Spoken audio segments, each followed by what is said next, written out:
kuliah hukum pagi ini adalah tentang aspek hukum dari kasus Audrey. Ya, kamu tanya apa? Oke, Pak, apakah bisa keluarga korban dengan pelaku itu berdamai? Berdamai boleh-boleh saja. Mungkin pertanyaanmu yang paling tepat adalah, apakah apabila keluarga korban dan keluarga diduga pelaku terjadi perdamaian, apakah itu menghentikan penyidikan polisi atau apakah menghilangkan ancaman pidananya? Jawabannya itu diatur di dalam Undang-Undang Nomor 11 Tahun 2012 tentang Sistem Peradilan Pidana Anak, ya, disebutkan di sini, ya, itulah namanya, di sini disebut di pasal 10, itulah namanya namanya kesepakatan diversi, yaitu kesepakatan diversi itu adalah kesepakatan di mana antara keluarga korban dan si keluarga pelaku mencapai kesepakatan berdamai. Nah, cuma jawabannya diatur juga di dalam pasal 10 dan 11. Ternyata diversi atau perdamaian tersebut hanya bisa untuk tindak pidana ringan, ya, tindak pidana ringan, ya, tidak bisa untuk tindak pidana yang berat seperti penganiayaan. Sehingga menjadi pertanyaan berikutnya adalah, apakah penganiayaan terhadap Audrey di Pontianak itu tindak pidana ringan, pelanggaran atau bukan? Jawabannya, kalau benar ini ya, kalau benar dia sudah luka di mana-mana, kalau benar ada perlakuan lain sampai katanya dugaan apa itu ditusuk alat itunya, alat sensitifnya, itu bukan lagi tindak pidana pelanggaran, itu sudah tindak pidana yang kena pasal berapa tuh? 80. Pasal 80 adalah di Undang-Undang Nomor 35 Tahun 2014 ya. Undang-Undang Perlindungan Anak itu kena ancaman hukumannya berapa? 5 tahun penjara ya.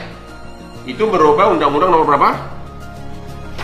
Undang-Undang Perlindungan Anak 35 tahun 2014 di pasal 80 ya, kena 5 tahun penjara. Jadi karena dugaan tindak pidana yang dituduhkan itu terkait dengan penganiayaan berat, maka bukan tindak pidana pelanggaran. Maka pasal tentang diversi, yaitu kalau para keluarga berdamai itu tidak berlaku. Artinya apa? Sekalipun misalnya keluarga korban atau keluarga dari dia juga si pelaku berdamai, tetap demi hukum penyidik wajib melanjutkan kasusnya. Wajib melanjutkan kasusnya, karena untuk tindak pidana yang dugaannya berat seperti penganiayaan seperti itu, kalau terjadi perdamaian tidak menghentikan penyidikan. Hanya untuk misalnya ini disebutkan di sini perdamaian yang bisa menghentikan penyidikan, misalnya tindak pidana pelanggaran, artinya pelanggaran ringan, tindak pidana tanpa korban, ya, atau nilai kerugian korban tidak lebih dari upah minimum, ya, itu boleh didamaikan. Tapi kalau benar sampai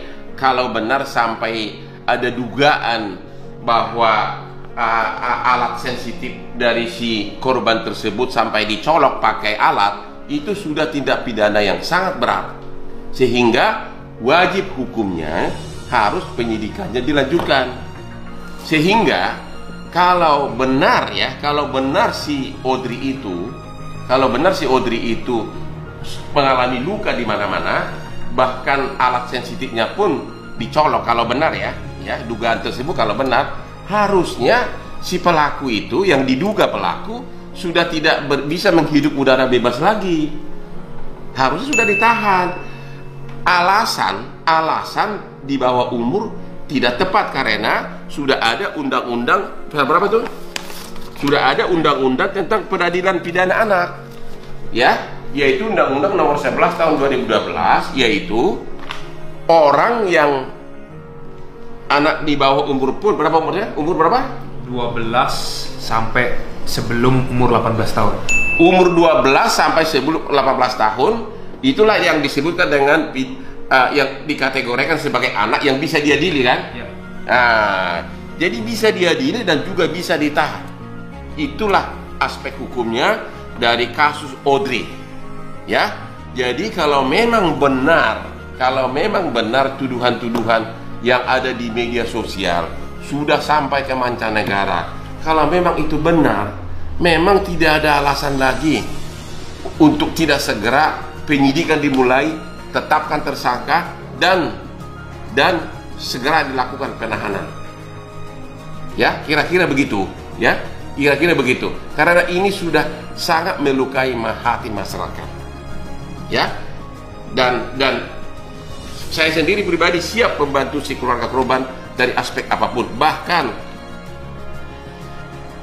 pagi ini saya sudah berjanji, saya kan harus ceramah dalam waktu dekat di pesantren Jombang, Tebu Irem, di hadapan para santri.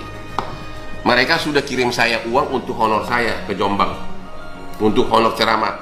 Saya bersedia seluruhnya uang honor yang saya terima dari Tebu Ireng Jombang, saya sumbangkan kepada keluarga si Audrey ini, agar mereka punya kepercayaan diri untuk bertarung dari segi hukum.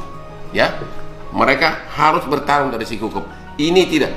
Kalau benar ada pejabat, ya, pejabat dari keluarga diduga pelaku, ya ini kita harus lawan.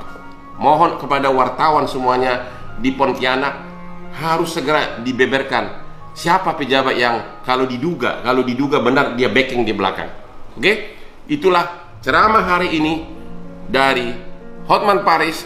Jadi secara Undang-Undang nomor 11 tahun tentang sistem peradilan pidana anak dan Undang-Undang nomor 35 2014 tentang perlindungan anak, kasus Audrey memenuhi syarat untuk disidik dan ditetapkan tersangka, bahkan memenuhi syarat untuk dilakukan penahanan kepada orang yang diduga pelaku. Salam Hotman Paris, selamat berjuang.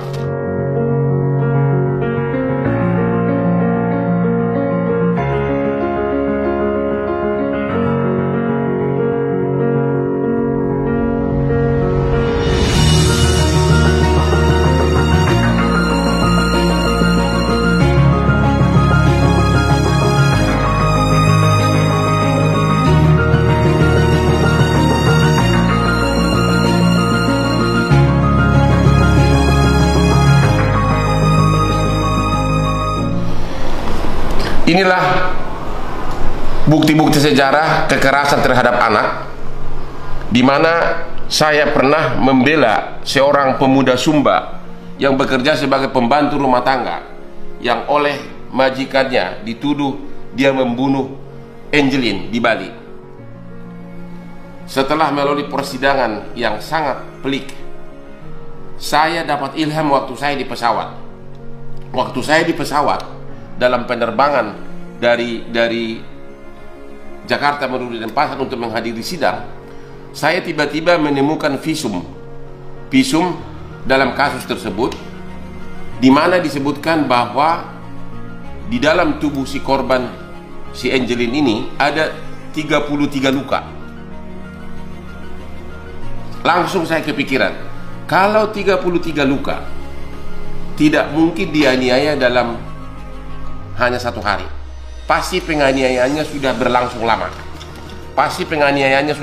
lama. Oke? Dan kalau penganiayaannya berlangsung lama, apakah mungkin majikan tidak tahu? Apakah waktu itu ibu tirinya Angeline tidak tahu? Itulah yang saya pakai dalam perdebatan di Pengadilan Negeri Denpasar. Saya mengatakan, kalau sudah 33 luka di tubuh anak tersebut, berarti penganiayaannya sudah berhari-hari. Kalau seorang anak kecil dianiaya berhari-hari, berarti dia nangis. Kalau dia nangis, berarti majikan tahu, atau si ibunya tahu, atau si ibunya adalah pelaku. Ya, sehingga waktu itu perdebatan adalah siapa pelaku pembunuhan. Si Agus yang pembantu dari Sumba, anak muda yang sangat tidak berkecukupan uangnya, atau si ibu tiri yang adalah mantan istrinya orang bule. Saya mendalilkan waktu itu di Pengadilan Negeri Denpasar, kalau menurut visum ada 33 luka, maka penganiayaan sudah berhari-hari. Dan kalau penganiayaan sudah berhari-hari, pasti orang rumah tahu atau ibunya pasti tahu. Dalil saya tersebut diterima oleh hakim. Bahkan jaksa memakai dalil saya itu sebagai salah satu dasar untuk menuntut ibu tirinya Angeline dituntut seumur hidup dan dijatuhi pidana seumur hidup. Dijatuhi hubungan pidana seumur hidup. Itulah salah satu contoh kasus kekerasan terhadap anak. Ada satu lagi yang lucu dalam kasus tersebut.